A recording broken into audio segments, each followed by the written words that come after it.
बार जोरदार तालियां सभी युवकों ने बजा के उनका स्वागत करना चाहिए। जितने भी पदाधिकारी यहाँ पर उपस्थित हैं, युवा मोर्चा की तरफ से ये कार्यक्रम किया गया है। एक आधा शेर गीदड़ों में बाहर निकलता है और वो शेरनी हमारी माधवी लता है। जिस तरीके से पूरे हैदराबाद कंस्टिट्यूंसी में एक अकेली जो मुगलों के राज से राज करते आए हैदराबाद में, उनके सामने खड़े रहकर अपने हिंदू का विचार, हिंदुत्व क्या है हैदराबाद में, नहीं तो अगर ऐसे लड़ने वाले अगर इस देश में नहीं होते और भारतीय जनता पार्टी नहीं होती तो हैदराबाद को कब से इन्होंने पाकिस्तान बना दिया होता। और उस पाकिस्तान को अगर बनने से रोकना है तो माधवी लता जी को, हमको सभी हिंदुओं को एक होकर उनको मतदान करना है। अरे हम लोगों ने सभी लोगों के पास जाकर ये कहना है, अरे हिंदुओं जागो, अब तो जागो, हिंदुओं को जागने की बारी आ गई है।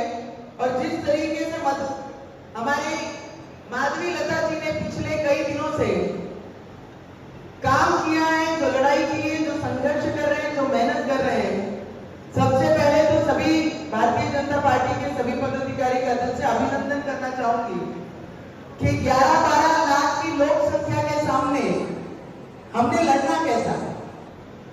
एक बात सभी युवकों ने अपने दिमाग में गांठ मारनी चाहिए कि जब हमारा इतिहास ही 200 वर्षों का अगर ये देश के सरकार बता रही है तो हमारे हिंदुओं का इतिहास कौन बताएगा। जो 2000 से भी कई ज्यादा इतिहास हिंदू के संत और भगवान रखते हैं। ये मुगलों के राज में पिछले कई वर्षों से अंदर की తెలుసు నేను 11-12 ఇయర్స్ తెలుగు ఇండస్ట్రీలో వర్క్ చేశాను అని దీని తర్వాత చాలా ఇయర్స్ నంతర్ ఇప్పుడు నేను మళ్ళీ తెలంగాణ వచ్చాను అని వస్తే ఒక షేర్ని కోసం క్యాంపెయినింగ్ करने కోసం నేను ఇక్కడ వచ్చాను। అందుకనే అందరికీ రిక్వెస్ట్ చేస్తున్నాను कि युवक అంటే ఏంటి, युवक अगर युवकों ने सोच लिया वो छोटा भाई बड़ा भाई ना, छोटा और बड़ा, छोटा बोलता है कि पुलिस को 15 मिनट हटा दो तो हम दिखाएंगे बोले कि क्या कर सकते हैं। छोटे को मेरा कहना है तेरे को 15 मिनट लगेंगे छोटे, और हमको सिर्फ 15 सेकंड लगेंगे। 15 सेकंड पुलिस को हटाया, 15 सेकंड अगर पुलिस को हटाया तो छोटे को बड़े को ये पता नहीं लगा कहां से आया और कहां को गया। सिर्फ 15 सेकंड लगेंगे हम लोगों को जिस दिन हम मंच पे आ गए। तो आपको ये बताना चाहती हूँ, देश के प्रधानमंत्री नरेंद्र मोदी जी पिछले 10 वर्षों में जिस तरीके से इस देश के लिए काम कर रहे हैं, पूरे विश्व में आज हिंदुओं को सबसे ज्यादा सम्मान देने का काम अगर किसी ने किया है तो वो हमारे आदरणीय प्राइम मिनिस्टर मोदी जी ने किया है। हर मंच पे उन्होंने दिखाया है राम मंदिर को पिछले 500 वर्षों से जो न्याय नहीं दे सके ऐसी कांग्रेस पार्टी जिसके साथ बैठने का काम एमआईएम करती है, डमी कैंडिडेट देकर हैदराबाद की कॉन्स्टिट्यूंसी को ये दिखाते हैं कि कांग्रेस भी हमारी जात भाई है, हमारी रिश्तेदार है, हमारे खून से मिलती है करके कांग्रेस का उम्मीदवार डमी देते हैं। अरे दम है ना, अपने घर में तो कुत्ता भी शेर होता है, हमारे घरों में आके देखो, हम बताएंगे तुम्हारी औकात क्या है। और जिस तरीके से मैं सभी अपने हिंदू भाई बहनों को सबको जो इस देश को प्यार करता है, जो देश की आस्था से प्यार करता है, देश के लिए अपने जान देने को तैयार है, सबने गांठ मारना चाहिए कि इस बार ये लड़ाई माधवी लता से ज्यादा इस देश के सम्मान की लड़ाई है। देश को 5वें स्तर से 3रे स्तर पे लाने की लड़ाई है। अब की बार इस देश की लड़ाई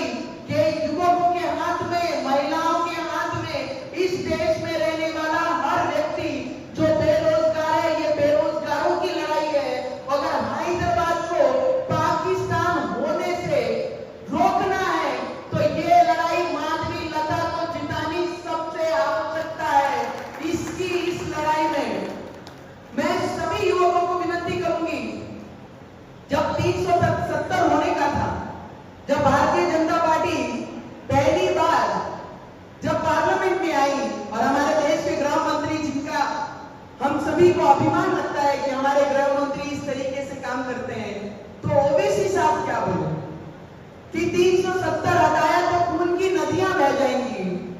खून का एक कतरा भी बहने नहीं दिया, 370 भी हटाई और 370 हटाने के बाद जम्मू कश्मीर में शांति भी रखी। वो गृह मंत्री है। राम मंदिर को कांग्रेस ने किस तरीके से विरोध किया, मेरे को पता है। हमारे हैदराबाद तेलंगाना सब बोलते हैं कि आपको हैदराबाद तेलंगाना के लोगों के साथ इतना अटैचमेंट क्यों। मैंने बोला मेरी जन्मभूमि महाराष्ट्र है, पर मेरी कर्मभूमि मेरी तेलुगु लोग हैं, जिन्होंने नवनीत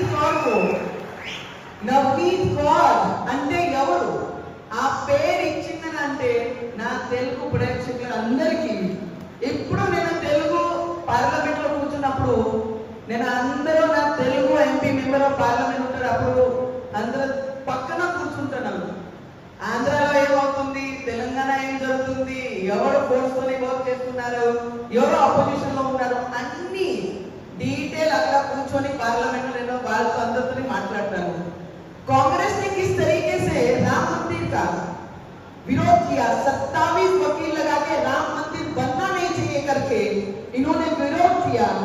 और तब भी ओवैसी जी ने बोला कि राम मंदिर कभी नहीं बनेगा, बाबरी थी, बाबरी है और बाबरी रहेगी।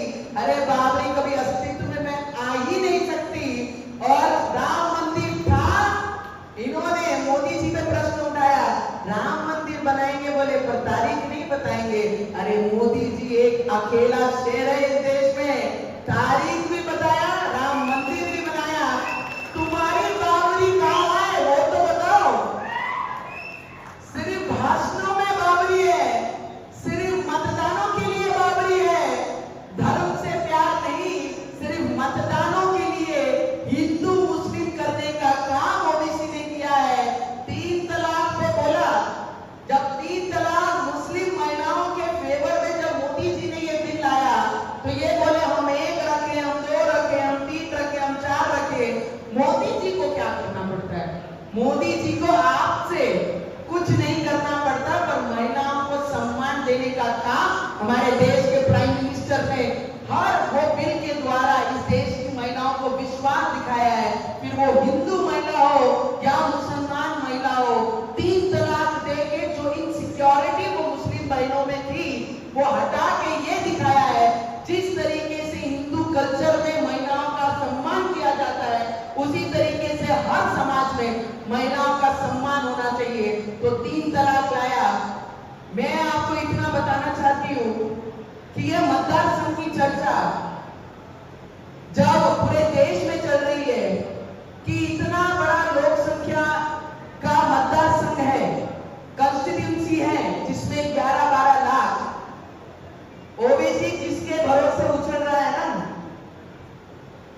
सालों से सालों पीढ़ियां हैदराबाद में तुमने, अगर तुमने तुम्हारे काम में इतना दम है ना, आओ महाराष्ट्र में।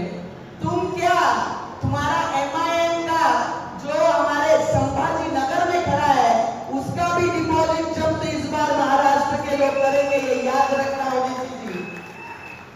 इस हैदराबाद में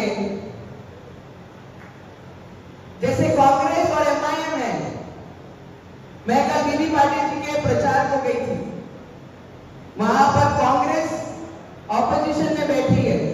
मैं आप लोगों को इतना बताना चाहूंगी कि एमआईएम को और कांग्रेस को अगर हम मतदान करते हैं तो वो सीधा मतदान पाकिस्तान को जाता है, क्योंकि जिस तरीके से एमआईएम के लिए और कांग्रेस प्रेम, राहुल गांधी प्रेम पाकिस्तान वहां से दिखा रहा है कि मोदी को हराओ और राहुल बाबू को जिताओ। जैसे पहले पाकिस्तान के इशारों पे कांग्रेस सरकार रहने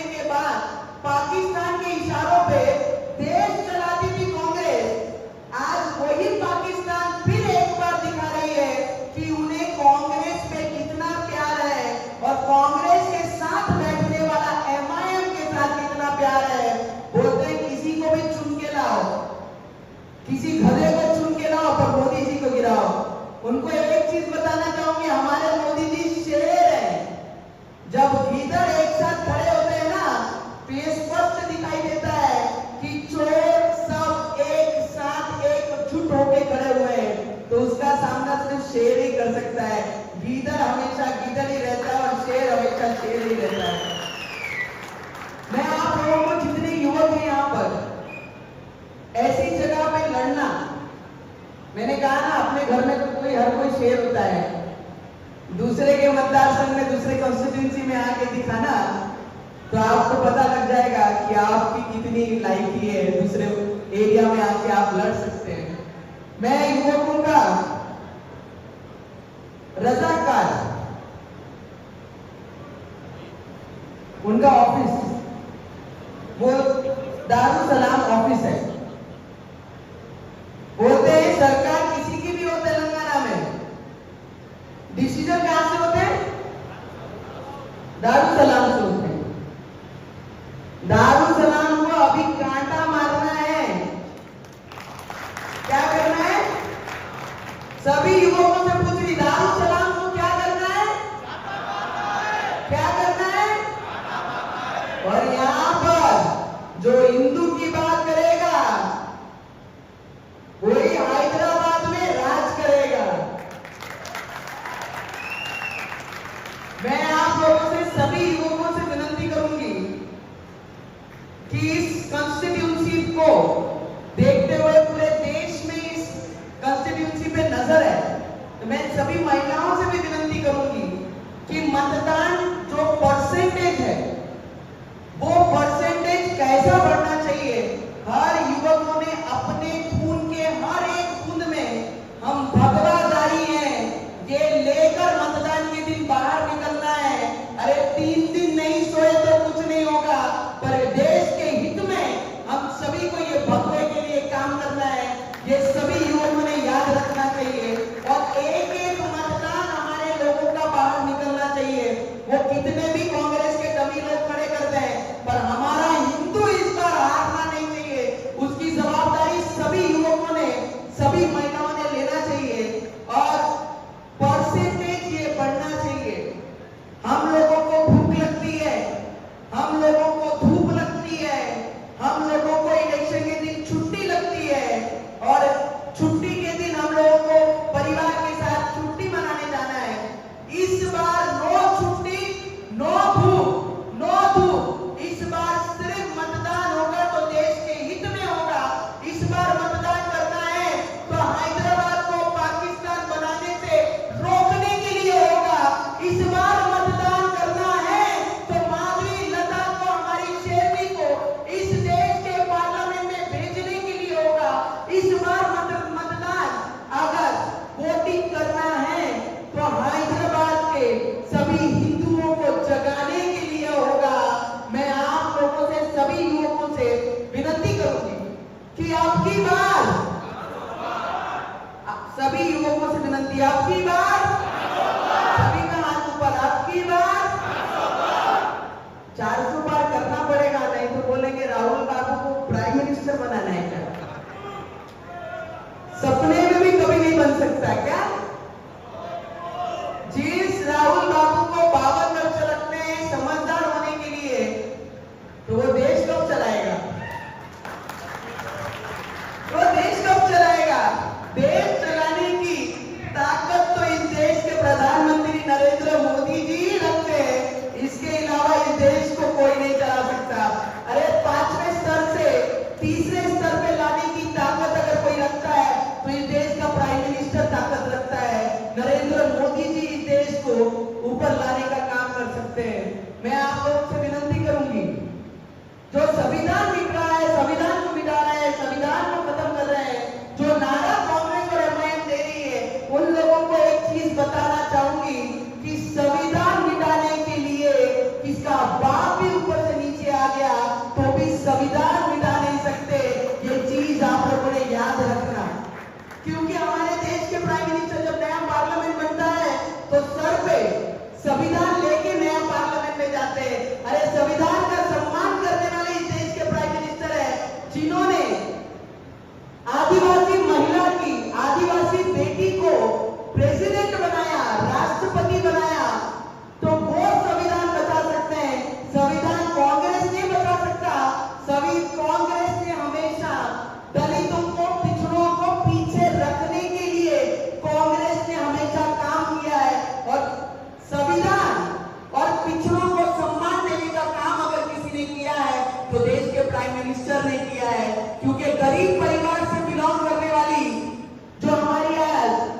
प्रेसिडेंट है, राष्ट्रपति है, उनको इतने बड़े स्तर पे कांग्रेस ने नहीं, देश के प्राइम मिनिस्टर नरेंद्र मोदी जी ने भेजा है। तो संविधान कांग्रेस खत्म कर रही है। संविधान को खत्म करने के लिए जब इंदिरा गांधी जी का पद गया, तब संविधान के पन्ने बदलने के काम अगर किसी ने किए तो कांग्रेस सरकार ने किए। पिछले 10 वर्षों में संविधान को हाथ भी नहीं लगाया, वो हमारे देश के प्रधानमंत्री है। क्योंकि दलितों के साथ, पिछड़ों के साथ उनका सम्मान करने का काम हमारे देश के प्राइम मिनिस्टर जी ने किया है। अब की बार हैदराबाद में क्या खिलेगा? सबका हाथ ऊपर। अब हैदराबाद में क्या खिलेगा? हैदराबाद में क्या खिलेगा? और आप लोगों की जवाबदारी है कि माधवी लता जी जैसी उम्मीदवार को भारी मतों से जिताकर हैदराबाद को पाकिस्तान बनाने से रोकने के लिए आपके सिर्फ 3-4 दिन हम लोगों को चाहिए और 5 साल वो शेरनी आप लोगों के सेवा में रहेगी। इतना मैं शब्द आप लोगों को देती हूँ। और सभी पदाधिकारियों का, फिर से नगर सेवकों का, कॉर्पोरेटर्स का, माजी एमएलए का लड़के जो हारे, ऐसे उम्मीदवारों का भी तो जीतेंगे आगे, ऐसे उम्मीदवारों का भी दिल से मैं अभिनंदन करती हूँ। और युवा मोर्चा का, स्टेट के, डिस्ट्रिक्ट के सभी युवा पदाधिकारियों का दिल से स्वागत करूंगी। आपके वजह से हमारी माधवी लता आज इतनी मजबूती से लड़ रही है। सिर्फ मतदान निकालने की जवाबदारी आपकी है। बस इतना ही कहती हूँ, अपने शब्दों को यही विराम करती हूँ। बहुत बहुत धन्यवाद। बहुत बहुत